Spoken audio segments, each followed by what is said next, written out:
Welcome to our channel. Today we're delving into the ancient wisdom of Sun Tzu's The Art of War and uncovering its surprising relevance to modern business, diplomacy, and geopolitics.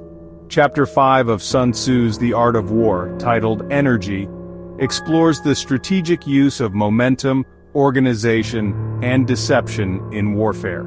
Sun Tzu emphasizes the importance of clear communication and standardized systems to manage forces effectively, regardless of their size. He distinguishes between direct tactics, which engage the enemy, and indirect tactics, which secure victory through surprise and innovation. The chapter also highlights the value of decisiveness and precise timing, likening a strong fighter to a well-aimed arrow. Additionally, Sun Tzu discusses the art of feigning weakness or disorder but cautions that such tactics require underlying strength and discipline to succeed. These principles, though rooted in military strategy, offer timeless insights applicable to modern business, diplomacy, and geopolitics. Today, we'll explore Chapter 5 and break down 4 key lessons that can help you navigate today's complex world. Each lesson comes with an explanation from Sun Tzu's perspective, a modern interpretation, and a real-world example to bring it to life. So, let's get started. Friends, quick tip. To really absorb this video's lessons into your deep memory and turn them into action, watch the video at least 3 times. Repetition is key, and with more practice, you'll build the tools and strategies you need to succeed in your career, business, and development context. Our first lesson is about managing large or small forces similarly through clear communication. Sun Tzu taught that effective command relies on standardized signals, like drums and banners, that work the same way whether you're leading a massive army or a small unit. This ensures swift, coordinated action no matter the scale. In today's world, this means building scalable systems and clear communication protocols. Processes, reporting structures, key metrics, and core values need to function consistently whether you're managing a global corporation, a regional office, or a small project team. It's all about agility and coordination. Take the Toyota Production System, or TPS, for example.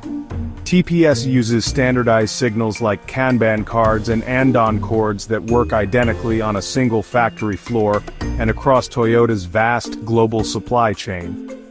A worker in Thailand and a manager in Texas can respond to the same signals for problems or resupply, enabling rapid, coordinated action regardless of team size or location.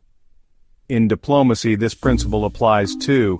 Standardized communication protocols within alliances like NATO ensure coordinated actions, whether it's a small patrol or a major deployment. Moving on to our second lesson. Indirect tactics secure victory while direct tactics engage the enemy.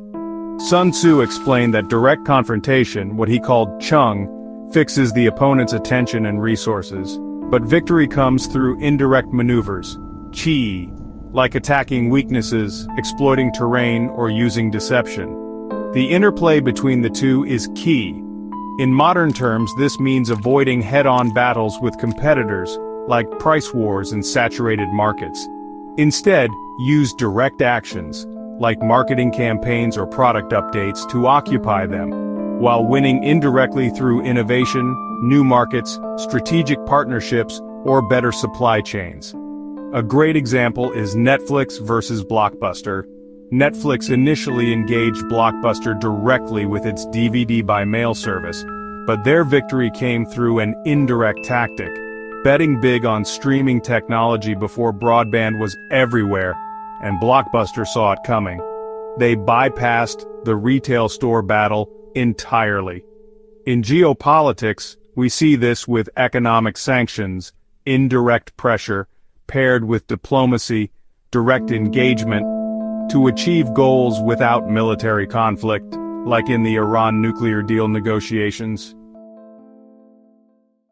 Our third lesson is that decisiveness and ferocity define a strong fighter. Sun Tzu said a formidable warrior strikes with overwhelming force at the critical moment. His onset is swift, like the release of a crossbow trigger. It's all about precise timing and focused power. In business, this means acting decisively when opportunities arise, committing big resources swiftly to launch products, enter markets, acquire targets, or restructure. Ferocity here is about competitive intensity and execution excellence. Look at Amazon Prime. Amazon made a decisive, resource-heavy bet on free shipping, then added video and music streaming. They took on huge short-term costs, but this ferocious commitment built a massive, loyal subscriber base, a competitive advantage competitors can't easily touch.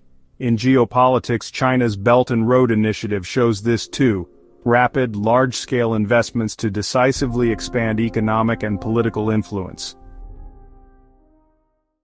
Our fourth lesson is that feigned weakness or disorder requires underlying strength and discipline. Sun Tzu taught that pretending to be weak, disorganized, or retreating, feigning disorder, fear, or weakness, can trick enemies into underestimating you. But it only works if you're actually highly disciplined, organized, and strong. Otherwise, the feint becomes your reality.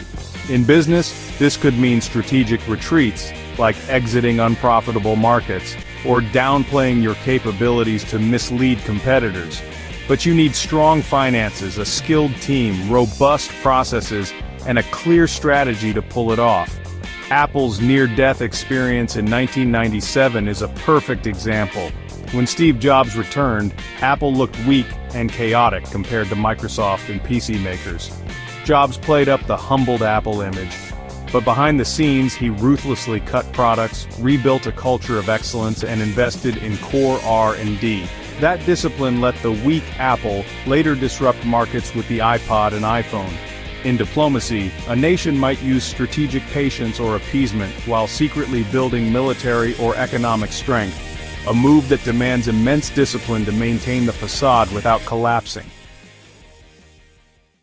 So, what's the takeaway from Sun Tzu's Energy Chapter 5? In essence, success hinges on scalable systems, winning through maneuver and surprise rather than brute force, decisive commitment at critical moments, and the disciplined use of deception, all fueled by the effective generation and application of organizational energy. These principles, written over 2,000 years ago, are still profoundly relevant for navigating today's competitive landscapes. Whether you're leading a company, negotiating on the world stage, or just trying to get ahead, mastering these lessons can give you the edge. Thanks for watching. If you enjoyed this dive into ancient wisdom for modern success, please like and subscribe for more.